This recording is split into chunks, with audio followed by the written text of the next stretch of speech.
Want help to grow your business? Download BRiN, the world's first business advisor in your pocket.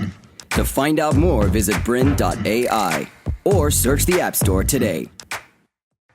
G'day, Nils Vesk from Innovate or Die. Welcome to this series where we're going to be looking at ways that you can bring commercial innovation to your organisation and your business for great commercial gain. So you might be thinking, innovate or die, what a serious topic. Well, the reality is, unless we're innovating, we're either competing on price or we're playing catch up, trying to chase our competitors as they go out and capture the market. And innovation is such a crucial key element that we all need in our businesses today. And when I've worked with organisations around the world, there's one common problem that I find, and that is that there are too few innovations and they're just too far apart. And the number one cause behind all of this is our biased perception. The bottom line is the way that we've been taught to think about innovation has skewed the way that we think about innovating and the ways that we can come up with new ideas.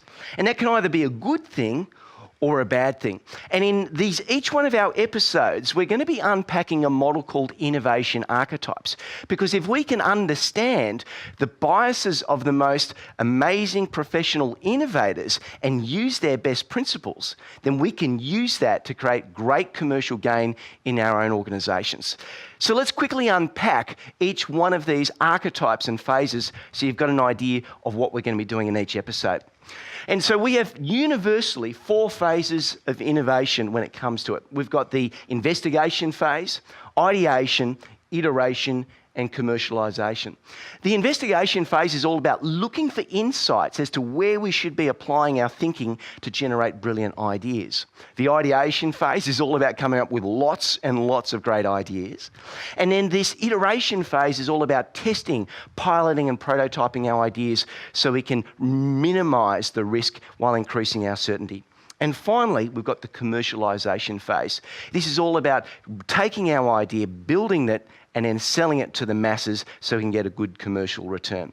And each one of our episodes, we're going to unpack one of these expert archetypes so we can borrow and model them to get some great commercial results. So let's get ready to rock, innovate or die. G'day, welcome to Innovate or Die. This episode today is all about how to innovate like an entrepreneur to reinvent your market. So if you're interested in looking at ways that you can approach your business or your organization's industry in a way that's never been done before, I think entrepreneurs have some really good ways to do that. If you think about what entrepreneurs do really well, one of the things that they do very well is they're projective. That is, that they know how to look for the potential profits in an idea and an innovation. They know how to disrupt the market, which I've spoken about, and they're also really good at being self-sufficient. So what are 3 commercial reasons why we really want to innovate like an entrepreneur? And I think the first one comes down to the fact that entrepreneurs are very agile. They're agile in terms of sometimes the speed, but more often not, they're agile in terms of flexibility. More often than not, the longer we've been in business, whether it's a huge organisation or a small business, we become rigid. We become fixed to thinking the same way every day.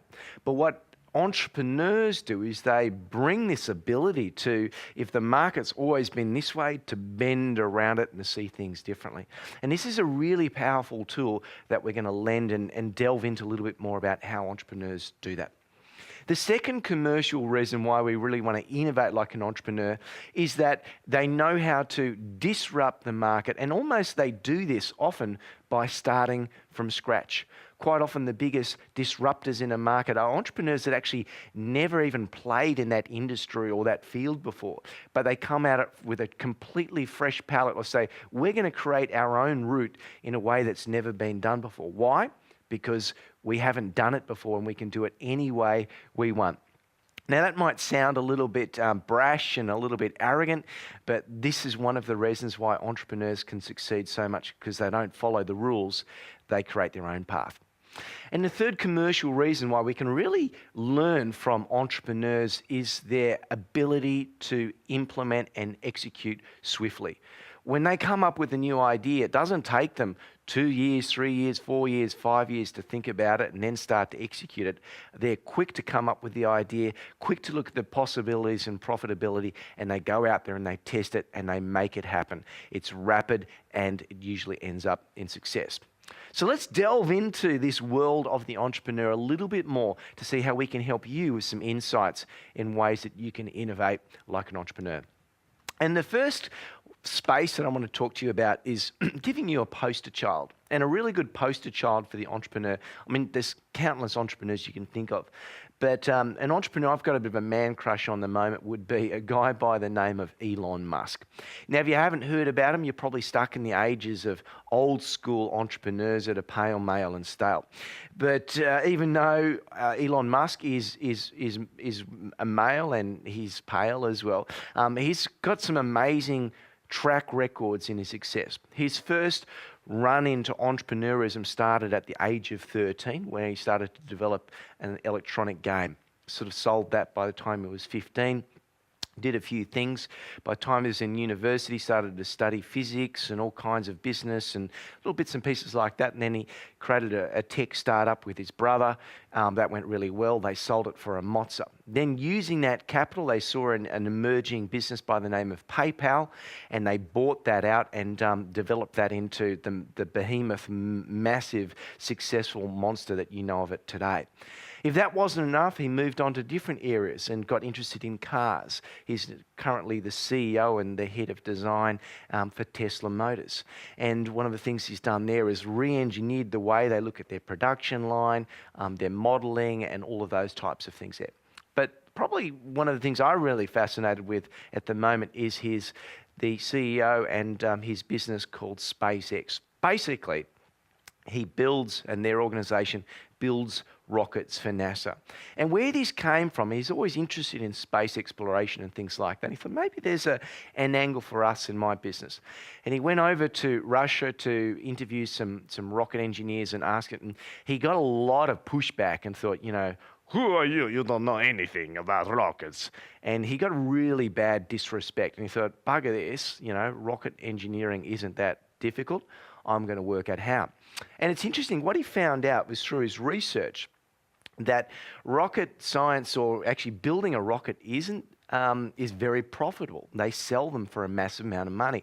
And he thought, well, if our client is potentially going to be NASA, who are the people buying these rockets, surely there's a way that I can actually build a rocket cheaper than the existing manufacturers are doing it, and then so that I can actually sell it for cheaper to a client like NASA, but also maintain good profit levels. So what he did, just by re-engineering the way things had been manufactured, the processes and things like that, he managed to have a savings of up to 40 to 50% on how rockets were built in the past, and still managed to have a massive profit margin in selling it to NASA. The rest is history, and they're doing incredible things. So watch that space for more.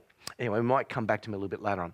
So what? You might be thinking. Well, one of the things I think that entrepreneurs are really good at is they are driven. Now, how do you get someone inspired to be motivated? Well, that's a whole new topic on its own.